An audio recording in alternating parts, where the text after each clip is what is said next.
खमा गणिसा राम राम जलको मीडिया सु मैं हूँ आदित्य आपरे साथ है और इन वक्त मैं खड़ो हूँ कालीबेरी एरिया जटे बन रही है अक्षरधाम मंदिर।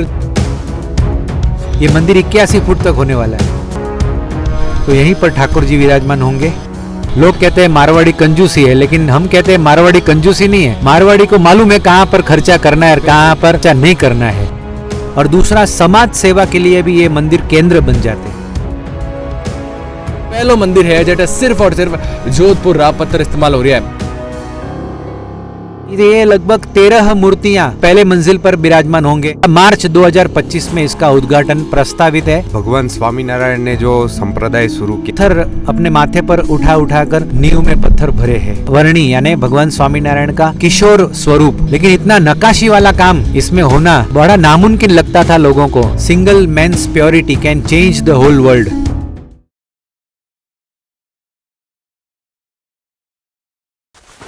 खमा गणिसा राम राम जलको मीडिया सु मैं हूँ आदित्य आपरे साथ है और इन वक्त मैं खड़ो हूँ कालीबेरी एरिया जटे बन रही है अक्षरधाम मंदिर। एंड मंदिर में कई बनेला की तो बन गयो है, कर तक काम पूरा हो जावेला। हमारे साथ अठेरा स्वामी जी है, मैं उना सु बात करूला। सर प्रणाम। आपने मैं आपसे मंदिर के बारे में जानना चाह रहा था। ये मंदिर कब शुरू हुआ, कब तक बन जाएगा, कहाँ क्या बन रहा है, इसके बारे में पूरा बताएं स्वामी जी आप। प्रणाम। और आपके माध्यम से जो भी श्रोतागण और प्रेक्षक ये देखने वाले हैं उन सबको भी हमारा प्रणाम। भगवान स्वामीनारायण हमारे सनातन परंपरा में ठाकुर जी का अवतार हुए, तो उन्होंने सनातन धर्म के सभी रीति रिवाजों को, सभी मूल्यों को, उत्सव परंपरा को पुनः प्रतिष्ठित करने के लिए या उसको रिवाइव करने के लिए या उसको सुदृढ़ करने के लिए जन्म लिया था। तो इसी प्रकार उन्होंने संत बनाए हमारे जैसे, उन्होंने मंदिरों का निर्माण किया, उन्होंने उत्सव मनाए। तो मंदिर की परंपरा जो है वो भगवान स्वामीनारायण के समय से चल रही है। स्वामीनारायण संप्रदाय में उन्होंने स्वयं पत्थर अपने माथे पर उठा कर नींव में पत्थर भरे हैं। तो इसी परंपरा में हमारे गुरु प्रमुख स्वामी महाराज ने भी बहुत अद्भुत कार्य किया। उनके हाथों से ही 1200 मंदिर हुए पूरे भारत में और विश्व में। तो ये मंदिर जो है उसमें मूलतः 2 एस्पेक्ट है। एक तो अध्यात्म का दृढ़ीकरण होता है और दूसरा समाज सेवा के लिए भी ये मंदिर केंद्र बन जाते हैं। आज हम देखते हैं कि पारिवारिक मूल्य सब धीरे धीरे घटते जा रहे हैं। बच्चों के संस्कार के लिए माता पिता बहुत चिंतित है, तो उनको संस्कार देने के लिए ये मंदिर बहुत बड़ा कार्य करेगा। आध्यात्मिक दृष्टि से जीवन में श्रद्धा बढ़ाना ये तो है ही, लेकिन साथ में ये कार्य, और वो कैसे होता है, तो ये मंदिर के द्वारा बाल मंडल चलेंगे। जोधपुर के आसपास के पूरे क्षेत्र में, जोधपुर के अलावा पाली जिला है, जालोर है, ये बाजू जैसलमेर है, बाड़मेर है, नागौर है, सिरोही है, उदयपुर है, यहाँ तक के सभी एरिया को यहाँ से सत्संग का एक माहौल प्राप्त होगा। वहाँ संत पधारेंगे। अभी तो हम 2 संत रहते हैं, लेकिन यहाँ 11 संत से भी ज्यादा संतों का रहना, फिर आगे निवास उनका तय होगा। तो इस प्रकार से एक संस्कार जो है वो बने रहे हमारे धर्म के, ये उद्देश्य इस मंदिर का है। अब दूसरी बात रही बात निर्माण की। आरसीसी का निर्माण जितना भी होना चाहिए था वो सारा का सारा पूर्ण हो गया है। जैसे आप देखें तो यहाँ पर एक सभागृह बना हुआ है। इस सभागृह में तकरीबन 2000 से लेकर 2500 व्यक्ति आराम से बैठकर सत्संग का लाभ ले सकते हैं। ऐसा सुसज्ज ये सभा मंडप है। माइक सिस्टम वगैरह है, वाटर कूलिंग सिस्टम भी है, बड़े बड़े पंखे वगैरह लगे हुए हैं। इसके अलावा आप देखिए कि नीचे एक बैंकेट हॉल है जिसमें भोजन वगैरह एक साथ में 1000-1200 आदमी बैठकर सिस्टम से भोजन कर सके, ऐसी भी एक व्यवस्था है। और आप देखिए कि किचन डिपार्टमेंट वो भी इतना का इतना सुसज्ज है। सारी की सारी लेटेस्ट इक्विपमेंट्स होते हैं, उन सब से सज्ज ये एक बहुत बढ़िया किचन जो है वो यहाँ पर सेटअप होगा। आरसीसी वर्क पूरा हो गया है। और साथ में एक यात्री निवास, जैसे पूरे भारत से, पश्चिम राजस्थान से कोई शिविर लगानी हो, किसी को भागवत कथा करनी हो, किसी को कोई अन्य कोई अपना सामाजिक कार्य हो, तो उसके लिए यहाँ पर तकरीबन 64 कमरे हैं और 300 जितने भक्त तो बड़ी आसानी से रह सके इतनी व्यवस्था हमने यहाँ पर खड़ी कर दी है। और जो हमारे मंदिर का कार्य चल रहा है उसमें तकरीबन 1.5 लाख जितना घनफुट पत्थर इस्तेमाल होगा। उसमें से गढ़ाई का कार्य जो है वो 75% पूर्ण हो गया है। बाकी का जो है, जो शिखर और गुम्मट, ये सारे कार्य अब 2-3 महीने में शुरू होंगे। ये मंदिर को पूर्ण करने के लिए लगभग मार्च 2025 में इसका उद्घाटन प्रस्तावित है। उद्घाटन के समय पूरे भारत से जो हमारे राजस्थानी भाई, प्रवासी राजस्थानी भाई हर जगह पे, कर्नाटक में हो, चाहे महाराष्ट्र में हो, चाहे दिल्ली में हो, चाहे गुजरात में हो, लेकिन इन सब को हम निमंत्रण देंगे और एक अखिल राजस्थानी समाज का एक बड़ा उत्सव मनाएंगे। उसमें बड़े गुरुजी भी आएंगे और पूरा उत्सव अद्भुत तरीके से करने वाले हैं। और हमें खुशी है, जो स्पीड हम चाह रहे थे उतनी ही स्पीड से, उतनी गति से ये काम हो रहा है। तो एक सवाल मैं ये भी पूछना चाहूंगा स्वामी जी आपसे कि अभी स्तंभ स्थापना समारोह हुआ, कल की बात करूं 10/12/2023 को, तो उसके बारे में भी कुछ बताएंगे, उसमें क्या क्या खास हुआ? नॉर्मली मंदिर जो होते हैं हमारे BAPS अक्षरधाम संस्था में, उसमें 2 मंजिल होती है। नीचे की मंजिल में जो नीलकंठ वर्णी यानी भगवान स्वामीनारायण का किशोर स्वरूप, उनका अभिषेक मंडप रचाया जाता है। छोटा सा एक प्रदर्शन होता है जिसमें हमारे सनातन धर्म के मूल्यों के बारे में, मूर्ति पूजा क्या है इत्यादि, कर्मवाद क्या है, योग क्या है, आयुर्वेद क्या है, वो जो पार्ट है वो पार्ट पूर्ण हो गया है। इसके अलावा अब ऊपर में जो ठाकुर जी विराजमान होंगे, राधा कृष्ण भगवान, भगवान स्वामीनारायण, शिव पार्वती यानी शिव दरबार, राम दरबार, हनुमान जी गणपति, भगवान स्वामीनारायण का बाल स्वरूप घनश्याम महाराज, ये लगभग 13 मूर्तियां पहले मंजिल पर विराजमान होंगे। वो मंदिर का पहला स्तंभ वो कल आरोपित हुआ। ऐसे लगभग 121 स्तंभ है, नीचे भी 121 है, कुल मिलाकर 251 जितने स्तंभ इस मंदिर में लगने वाले हैं। स्वामी जी एक सवाल मैं आपसे भी करना चाहूंगा, आप इस कार्य से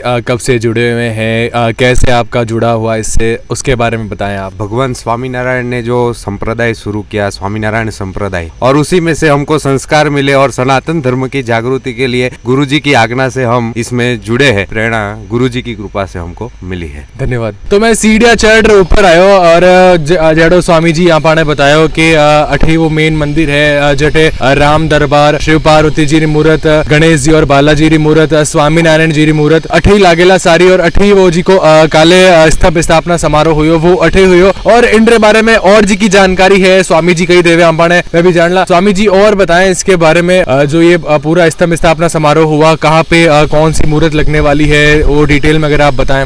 यहाँ जो ऊपर हमें ये दिख रहा है तो यहीं पर ठाकुर जी विराजमान होंगे और आगे भी ये बाजू यहाँ बालाजी विराजमान होंगे, एक बाजू में हनुमान जी विराजमान होंगे। अभी ये तो यहाँ से पूरा कार्य आगे जितना नीचे हुआ है, हम अभी 15-17 फीट की हाइट पर है। ये मंदिर 81 फुट तक होने वाला है। शिखर वगैरह जो आएंगे, शिखर होते हैं, गुम्बज होते हैं, और ये सब करके 81 फीट तक की हाइट मंदिर की होने वाली है। दूर तक दिख सकेगा। हाँ, एकदम એટલે ये तो एकदम बेनमून बनेगा और पूरे पश्चिम राजस्थान में गौरव का एक अनुभव यहाँ के लोगों को होगा, क्योंकि जनरली ये पत्थर क्लैडिंग में इस्तेमाल होता है, घर के बाहर का पाटियां लगाते हैं, लेकिन इतना नक्काशी वाला काम इसमें होना बड़ा नामुमकिन लगता था लोगों को। जैसा हम मसूरिया में देखते हैं तो वहाँ भी बहुत अच्छा काम हुआ है, इसी प्रकार यहाँ हमने भी प्रयत्न किया है कि जोधपुर के पत्थर से ही ये मंदिर किया जाए। हमारे यहाँ रूपावतों का बेरा है, सोडो की ढाणी है, सूरसागर है, कालीबेरी है, मंडोर है, चोखा है, ये सब जगह जो भी हमारे लोग रहते हैं व्यापारी, उन सब ने इस मंदिर के लिए खंडे दिए हैं। किसी ने कहा कि हमारे तरफ से 11 ट्रिप लिखना, किसी ने कहा 21 ट्रिप लिखना, किसी ने कहा 51 ट्रिप लिखना। इसकी नींव में लगभग 1200 जितनी ट्रॉलियां खंडे इस्तेमाल हुए हैं, वो सब भक्तों ने यहाँ आजू बाजू में लोगों ने दिए हैं। तो जोधपुर की जो प्रजा है, जोधपुर के लोग है, जो जनता है, उनके अंदर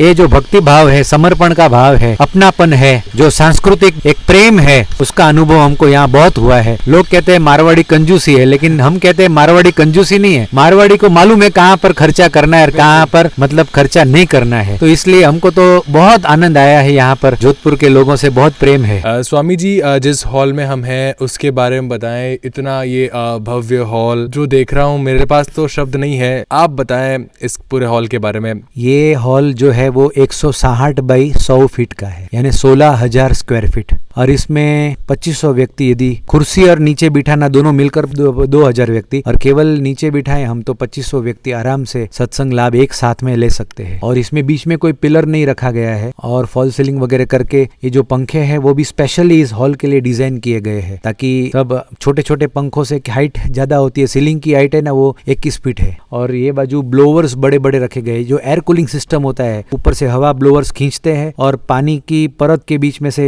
हवा निकलती है, तो अपने आप गर्मियों के सीजन में ये जो हॉल है मतलब एयर कंडीशन जैसा ही लगेगा। तो मैं उस हॉल में हूँ जिसके जस्ट ऊपर अभी मैंने आपको दिखाया था, जो जहाँ भागवत कथा आयोजित होगी, जिसके बारे में स्वामी जी ने हमको बताया। अब इस हॉल के बारे में हम जानकारी लेते हैं। ये एक प्रकार से समझो एक साथ में यदि 2-2.5 हजार आदमी हो तो बारी बारी हम यहाँ पर प्रसादी उनकी करवा सकते हैं। कई बार क्या होता है, कई समाज वाले होते हैं वो कहते हैं हमें सामूहिक विवाह करने हैं, तो उनको भी ये व्यवस्था हम अलग से दे सके, इसलिए इसका निर्माण किया। तो यहाँ वर वधु के लिए यानी बींद और बींद राजा नो सब बोलते हैं ना, उसके हिसाब से रूम भी रखे हैं। पछी इस नीचे पूरा अलग से किचन भी है जिसमें वो लोग खाना बना सकते हैं। एक प्रकार की एक व्यवस्था इसलिए है कि बहुत जरूरी हो गया है आज लोगों को, ये है कि इतना बड़ा अपना स्थान है तो आपके पास क्या क्या चीज है जो समाज को उपयोग हो सके।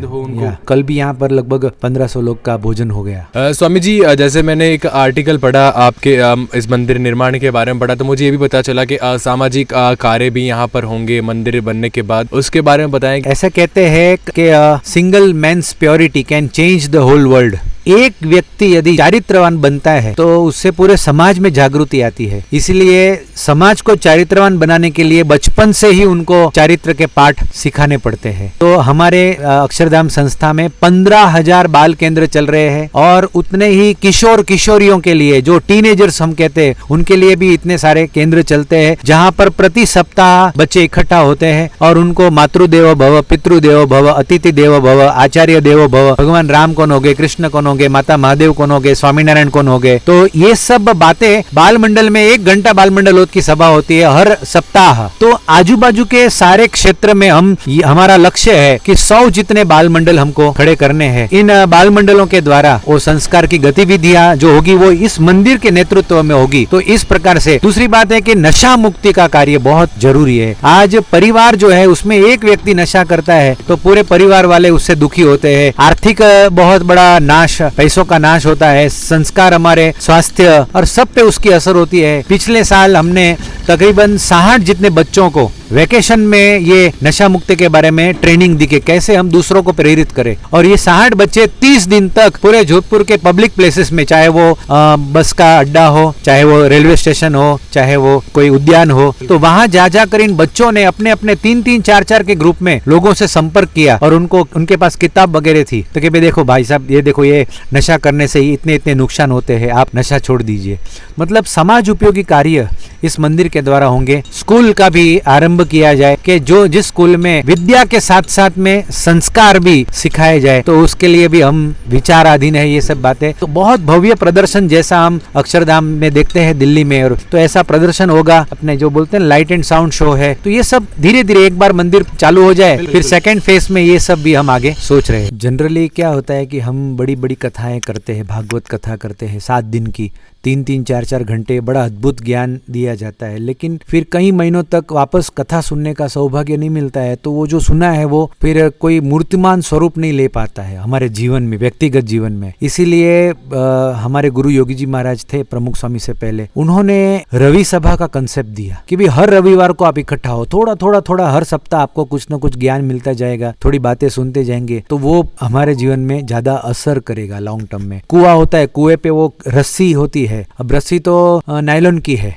या कपड़े की है, सूती की है, लेकिन फिर भी वो रस्सी निरंतर चलने से वो कुएं की धार पर एक प्रकार का निशान बन जाता है। तो थोड़ा थोड़ा थोड़ा निरंतर रहना चाहिए। इसलिए हर रविवार को ये यहाँ रवि सभा होगी। हॉल जो है वो अपने आप में बड़ा अखाड़ा है, ज्ञान का अखाड़ा है। कई बार हम हॉस्पिटल आज बढ़ रहे हैं, वृद्धाश्रम बढ़ रहे हैं, पुलिस स्टेशन बढ़ रहे हैं, क्यों? क्योंकि समाज में इस प्रकार की आवश्यकता होगी। लेकिन prevention is better than cure. ये मतलब जगह ऐसी है कि जहाँ पर लोगों को ये अवेयरनेस दी जाएगी जिससे वो जीवन में अपने आप ही सुखी रहे। तबे मैं उन एरिया में आई गया हूँ कि जिको यात्री विश्राम गृह है कि अगर जोधपुर रे राजस्थान से बारे कोई यात्री हटावे कथा सुनने सारू दर्शन करने वास्ते, तो वो इन यात्री विश्राम गृह में रुक सके। लगभग 300 यात्री एक साथ है रुक सके। कोई एक रूम में आपने बताने वाला हूँ कि रूम केड़ा बनेड़ा है। हाल तो मतलब रूम सारा तैयार है, लेकिन 12 सूजी की फिनिशिंग है, वाह देवनी सिर्फ बाकी है, ताकि मंदिर बनने का इंतजार है कि मंदिर बन जाए, उन पर पूरी फिनिशिंग देता। आओ मैं आपने रूम दिखाऊं, रूम केड़ा बनेड़ा है। रूम्स के बारे में बताएं, यात्री यहाँ पर आकर रुकेंगे उनके बारे में बताएं। यहाँ पर 3 मंजिलाना ये पूरी इमारत यानी ये बिल्डिंग है और इसमें 64 रूम होंगे। तो डबल बेड होंगे, 4 बेड होंगे, डॉर्मेट्रीज भी होगी। खास करके क्या है कि अलग अलग क्षेत्र से लोग शिविर करने आते हैं, सत्संग शिविर हो, कोई योग शिविर हो, यहाँ रहने की व्यवस्था है, भोजन की व्यवस्था रसोड़े में हो जाएगी। एक प्रकार से ये एक सुविधा लोगों को चाहिए ही आज। तो एकदम सुचारू रूप से रूम की चौड़ाई और उसका स्पेस वो भी बहुत अद्भुत बनाया है। अटैच संडास बाथरूम है, सब प्रकार से ये पूर्ण है। कुछ एसी रूम भी रखे हैं क्योंकि गर्मियों में किसी को करना हो तो भी सत्संग में हो। और इंटरनेशनली भी पूरे विश्व में जो भी हमारे हरिभक्त लोग रहते हैं वो भी यहाँ पर आएंगे दर्शन करने के लिए। स्वामी जी, एक सवाल मैं ये करता हूँ कि इस यहाँ पर अगर कोई यात्री आता है शिविर करने के लिए, यहाँ पर रुकता है रूम में, या दर्शन करने के लिए कोई बाहर से राजस्थान से आता है, क्या शुल्क रहेगा? शुल्क के बारे में बताएं। शुल्क तो एकदम नॉमिनली रखते हैं क्योंकि लोगों का आना बहुत जरूरी है। आज बिल्कुल धार्मिक पर्यटन जो है वो जितना होगा उतना धर्म भावना बढ़ती है। तो पैसा कोई रुकावट नहीं बननी चाहिए, व्यवस्था मिलनी चाहिए। आज लोग ये भी चाहते हैं कि स्वामी जी पैसे लो लेकिन व्यवस्था अच्छी दो, साफ सुथरा रखो। तो वो सब पैरामीटर्स को ध्यान में रखते हुए किसी को भारी भी ना पड़े और साथ में मंदिर की व्यवस्था भी चलती रहे। ये कोई कमाने के लिए है नहीं, ये तो एक व्यवस्था है जो उनके पैसे से ही हम उनको देने वाले हैं। कुछ पैसा नहीं लेने से फिर उसका मिसयूज भी बहुत होता है और बिगड़ती है। हाँ, बाद में आप नल में पानी नहीं आता है, नल बिगड़ा हुआ है, लाइट बंद है, कोई मतलब नहीं रहता है। जो भी लेते हो उससे उसको सर्विस दो तो ज्यादा संतोष होगा। मंदिर के चारों ओर जो गार्डन बनेंगे तो इन गार्डनों में जीवन लक्ष्य चारित्र को दृढ़ करने के लिए कुछ अच्छे सूत्र भी लिखे जाएंगे कि भाई आलस नहीं करनी चाहिए, पढ़ने में ध्यान देना चाहिए, वगैरह वगैरह, नशा मुक्त रहना चाहिए। और उसके अलावा बच्चों के लिए कुछ जैसे लसरपट्टी होती है, झूला होता है, ऐसी भी कुछ चीज़ें जो छोटे छोटे बच्चों के लिए वो भी यहाँ पर लगाई जाएगी। और बड़ों के लिए कुछ एक्सरसाइज करने के साधन होते हैं जो पार्क में अक्सर लगाए जाते हैं। तो ये मंदिर के द्वारा ये भी एक संदेशा देना चाहते हैं हम कि भाई एक्सरसाइज दैनिक जीवन में आपको करनी चाहिए। मंदिर के साथ साथ में खास तो समाज उपयोगी जो भी चीजें हैं उसका भी हम यहाँ पर जोड़ना चाहते हैं। कोई भी जब ऐसा बड़ा स्थान बनता है तो जितना एक्सेस बढ़ता है उतना काम अच्छा है, अप्रोच जिसको हम कहें। तो शहर से यहाँ आने के लिए प्रशासन ने भी बहुत पहले से विचार कर रखा है। ये जो रोड यहाँ दिख रहा है, ये रोड सीधे यहाँ से मंडोर तक जाने में गोल घूमकर जाना पड़ रहा है, वो कम हो जाएगा। तो मंडोर तक या शहर तक जाने की जो रास्ता है वो भी हमारा एकदम इजीली एक्सेसिबल हो जाएगा, 3 किलोमीटर कम हो जाएगा इससे। और जो ये भीड़ में जाना करना वो सब नहीं रहेगा। बहुत बढ़िया रोड बनाया है। ऐसा ये रोड है अपना 80 फीट का, ऐसा ही रोड आगे भी बनने वाला है हमारे मंदिर के आगे, जो मंडलनाथ रोड और ये जो दैजर फाटा तक जाएगा। तो यहाँ कालीबेरी से दैजर फाटा और वो बाजू चौपड़ से लेकर तिवरी, ये जब रोड तैयार बन हो ही रहा है, वो तैयार हो जाएगा रोड, तो ये मंदिर में आने के लिए लोगों को बहुत ही एक्सेसिबिलिटी हो जाएगी और जिससे हजारों लोग, लाखों लोग यहाँ पर आकर दर्शन का लाभ प्राप्त करें।